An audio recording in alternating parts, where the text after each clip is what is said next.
Very good morning, students. Welcome to Gnan Manji Vidyapith Mova online digital platform. As you know, I am your science teacher Vatsal Trivedi. So आज हम लोग biology chemistry unit number 6 chemistry unit number 1 जो class 6 के अंदर है तो उसके बारे में हम आज देखने वाले हैं। तो अभी हमने सेपरेशन सॉर्टिंग वाला यूनिट हमारा शुरू है तो उसके अंदर क्या देखने वाले हैं वो हम देखेंगे। So before this start today session let's take small revision of previous lecture. So let's start it.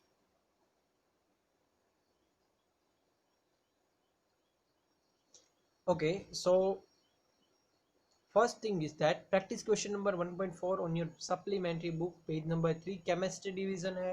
So that's why supplementary book के अंदर page number 3 chemistry unit number 1 के अंदर question number 1.4 observe your surrounding and list the objects that you can see।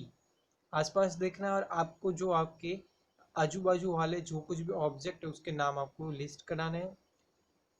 Is there any object that is made up of material different from the six listed in question number 1.3? 1.3 के अंदर जो कुछ भी हमने जो 6 list के अंदर जो कुछ भी मटेरियल देखे थे उसमें से कोई बना हुआ मटेरियल है तो वो उसको आपको उसके अंदर लिखना है।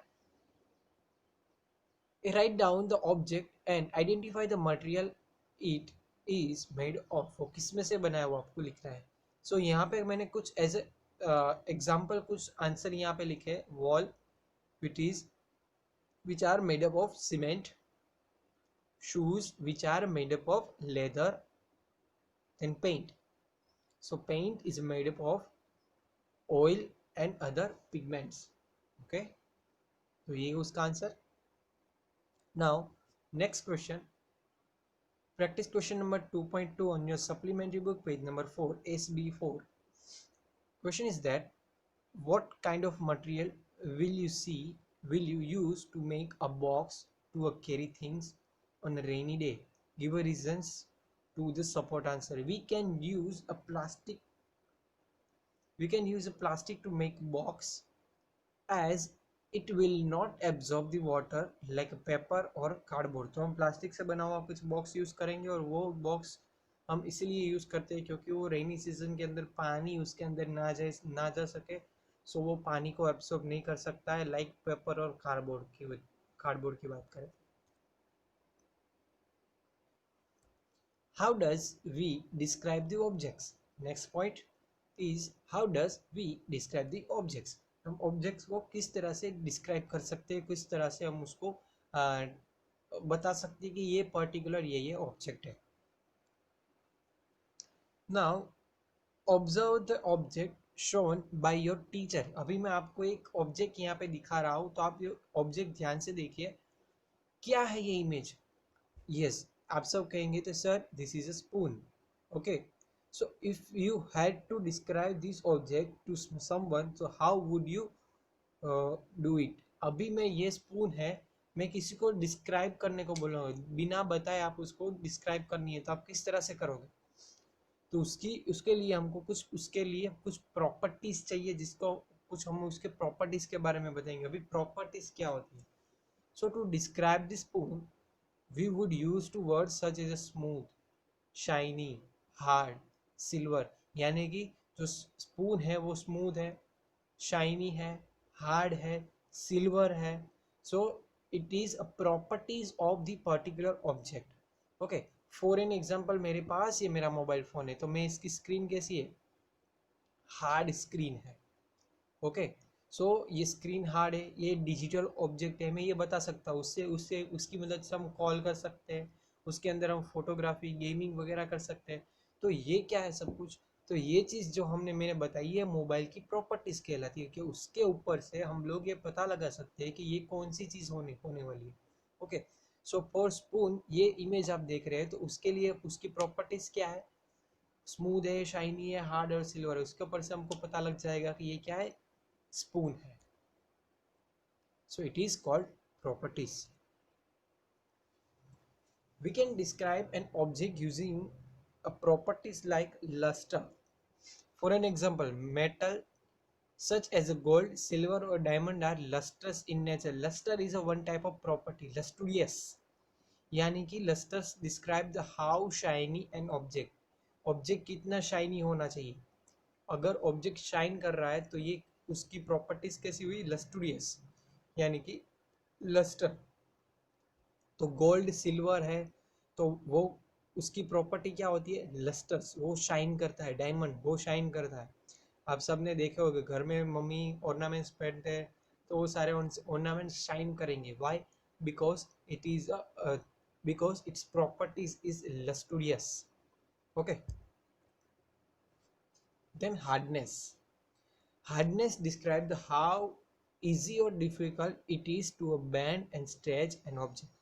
इजी नहीं होता है कि हार्डनेस क्या डिस्क्राइब करेगा, वो बेंड नहीं हो सकता, उसको स्ट्रेच भी नहीं कर सकते। Like material such as stones, metals like iron and steel can not be bend and stretch easily. उसको हम स्ट्रेच नहीं कर सकते और बेंड भी नहीं कर सकते easily.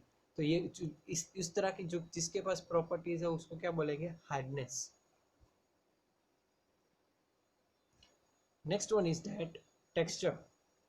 Texture describes how rough or smooth an objects feel upon the touching. Surface है वो अगर rough होगी या स्मूथ होगी उस पर डिपेंड करेगा। तो जिसको बोलेंगे टेक्सचर्स, उसका कैसा है, रफ है, इसका टेक्सचर कैसा है, स्मूथ है। So for an example, material such as a wood, cement are rough, while the material such as silk and steel are smooth. Cement है और वुड है, उसकी सरफेस कैसी होगी, रफ सरफेस होगी। बट सिल्क और स्टीन है, उसकी सरफेस होगी स्मूथ। सो उस तरह से ये उसकी एक प्रॉपर्टीज होती है। So basically there is a three main properties, lusters, hardness और टेक्सचर, जिसके बारे में हमने अभी पढ़ा है।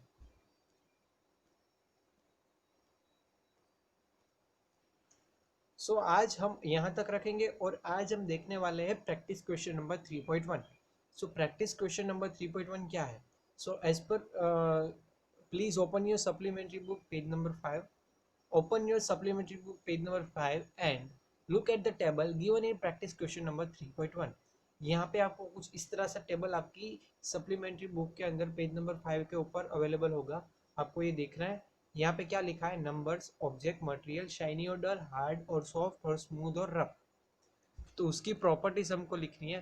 तो list the all objects given to you and the materials they are made up the table. ये सारे मटेरियल्स हैं, वो सभी मटेरियल्स आपको लिखने हैं एज ए नेम। और उसके बारे में आपको जो कुछ भी ऑब्जर्व कर रहे हो उसको टच करके फील करना है और ऑब्जर्व करके आपको ये शाइनी है, डल है, हार्ड है, सॉफ्ट है और स्मूथ और रफ क्या है उसकी प्रॉपर्टीज के अंदर लिखनी है। So now check your answer. Practice question number 3.1 on your supplementary book, page number 5. So first one is that sandpaper, then steel glass, jute rope, plastic ruler and glass marbles. So first thing, sand paper किससे बना होगा, paper and sand से। वो shine होगा, नहीं होगा, डल, hard होगा या सॉफ्ट, सॉफ्ट होगा और उसकी सरफेस रफ सरफेस होगी। Second is that steel glass. Steel का ग्लास है तो वो किससे बना होगा, स्टील में से ही बना होगा और वो शाइनी होगा और हार्ड होगा और स्मूथ होगा। उसकी सरफेस कैसी होगी, स्मूथ, एकदम सरफेस स्मूथ सरफेस उसकी रहेगी। Then next one is a jute rope. Jute rope है वो क्या होगा, बेसिकली जूट रोप है वो मटेरियल उसका होगा जूट।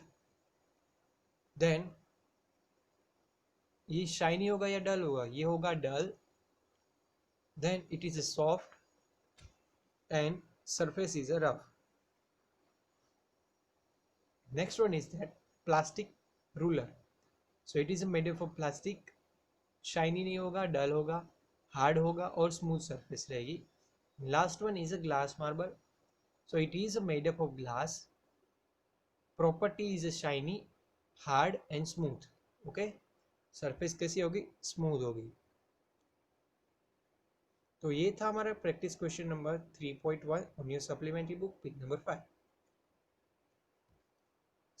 आज हमने देखा सप्लीमेंट्री बुक पेज नंबर 5 पर concept type number 3 sorting materials into groups. उसके अंदर कॉन्सेप्ट टाइप नंबर 3 के अंदर अपीयरेंस के अंदर properties based on appearance of a material is the properties of help to describe the appearance of the and objects are lusters, hardness और texture, उसके बारे में हमने देखा. सो लस्टर्स, जो कुछ भी मटेरियल लस्टर्स होते हैं उसको हम बोलेंगे लस्टूरियस, यानी कि वो शाइन करते हो. अगर जो कुछ भी मटेरियल शाइन नहीं करेंगे उसको हम बोलेंगे non lustrous material. For an example, lustrous material की बात करें तो गोल्ड सिल्वर है, और नॉन लस्टूरियस की बात करें तो वुड है, पेपर है, तो वो सब शाइन नहीं करेंगे. देन हार्डनेस के ऊपर से जो कुछ भी हार्ड होगा उसको हार्ड मटेरियल बोलेंगे. फॉर एन एग्जांपल स्टोन्स है, वुड है, एक्सेट्रा.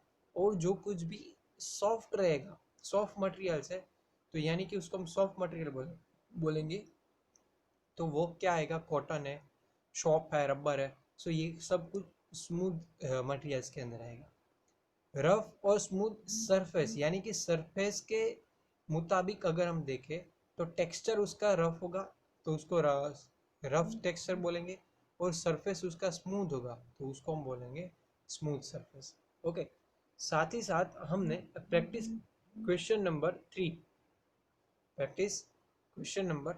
3 वो भी हमने आज कवर किया है. उसके अंदर हमने प्रैक्टिस क्वेश्चन नंबर 3.1, जो भी आप अपनी स्क्रीन पर देख सकते हो मेरी एग्जिट साइड में, वो भी हमने आज कवर किया है.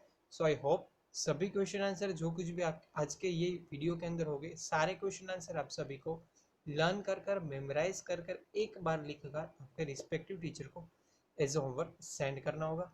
If any types of doubt, so please ask, I will definitely solve your doubt. Okay. So अभी आज का आज का वीडियो यहाँ पे हम कंप्लीट करते हैं. सो अभी के लिए stay happy, stay home, bye bye. Thank you very much, and final science, enjoy the science. Thank you.